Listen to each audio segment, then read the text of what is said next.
So much. Hey, speaking of the wind, boy, you were saying downtown Las Vegas, kind of a mess with all the signs. It's like a landfill down there. Yeah. It's just blowing everywhere. Debris, signs, the occasional human. Gotcha. Yeah. So you don't do just entertainment. You give us news updates yeah, too, that's Johnny Katz. from the traffic. I need a helicopter, right? All right, well, John Katsilometes here from the Review Journal to talk about a lot of things, and I want to we got a lot of topics. One of them, Aerosmith. Yes. The show, you sat on stage on Saturday. What was that like? I sat on stage because I was invited to do so, first of all. Let's clarify that. Okay. But you didn't just like hang out on the edge. I've always said I was going to rush the stage. This time, the stage rushed me. Okay.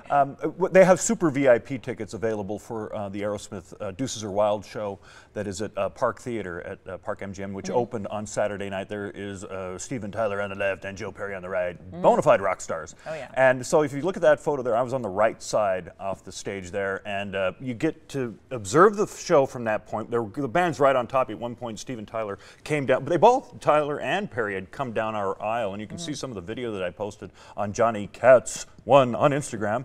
That he's right there. He went at one point. Tyler reached up to almost like he was going to grab my phone. That's how close you are, and you also have earbuds in where you can hear the band's conversation with each other. The in-ear monitors for Steven Tyler, which they call that. So if a fan wanted to go to that, the tickets are more expensive than a regular seat. Absolutely. The couple behind me on the secondary market said they had seen them for $1,500 a piece at some point. They bought theirs for $700 a piece, but it fluctuates. The secondary market's like the NASDAQ, so but it's up there. But it is really fun. They're the gold standard for rock seats. Yeah, and the show, I was there as well. It was good with all the hits there. Toward the end, you got your kind of your fill, but that video at the beginning has been kind of a little bit of a chat. There's about a 40-minute video that people were waiting. Exactly, and I wasn't watching the video as I was being seated, so I didn't receive that information. But I talked to a lot of people about that video, and I also talked to Larry Rudolph, who's Steven Tyler's manager, about this on Sunday, and he said they're addressing that. That video is supposed to be walk-in entertainment, same as the stilted performers. As people come in, it's not designed for you to sit there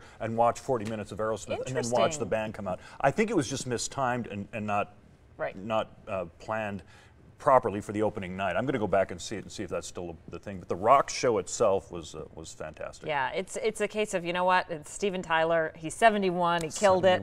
It was a great show. 71. That's crazy. I could not believe it. I really couldn't believe it. All right, let's talk Jimmy Kimmel. Great week last week. I was away, but I hear the shows were fantastic, and you kind of have a ratings update, and you're saying it did really, really well, especially the show with Celine Dion. Yeah, the ratings were not great in the beginning. The ratings got better by Wednesday. By Friday, when Celine was on, and she did that whole thing of Planet Hollywood where she crashed the wedding and was on stage and sang the song Ashes from Deadpool 2, that whole thing, and was interviewed.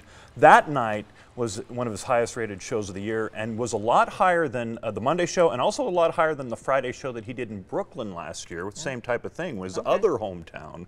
So they were happy with that, and I would hope that they bring the show back here, and we've talked about this before. Jimmy's going to be doing stuff from his Jimmy Kimmel's Comedy Club, which opens on May 2nd, and he's going to be cross-promoting it that way. So there's going to be more Kimmel in our future, whether it's on his show on the air or just at the club. He's going to be here a lot. Well, the locals seem to have a good time, so it should be good. Speaking of locals, O.J. Simpson is one of our locals. I was at the home opener of the Aviators yesterday, saw that you were there too, and that you had shot some video that I'm going to share of O.J. at the game. I mean, he lives here. There's been plenty of sightings, but it kind of always creates a little bit of a buzz, doesn't it? Yeah, this is in the suite behind home plate at the Aviator, almost at 51's Aviators game last night.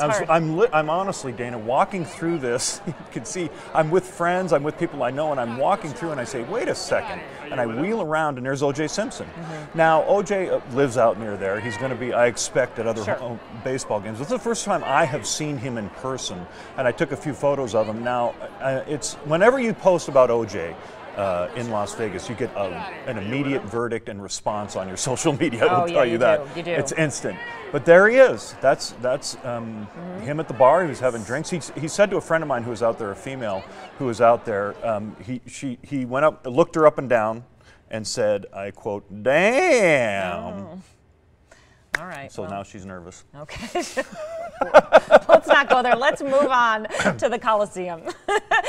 We've got about 30 seconds. I just saw the release today that they're going to be making some upgrades, and you said in your column that they're going to go dark. What, July? July 6th through mid-late August. Yeah, this is posted on the account on my landing page on the Review Journal website. What they're going to do is party it up and update the technology. That's pretty much the message out of the Coliseum. They're going to clear out the front section and make it more, give it more multiple seating configurations. So you're going to be able to stand for some shows, have some dedicated seats for some shows, and give it a little bit more flexibility and versatility without changing the general design, which is beautiful.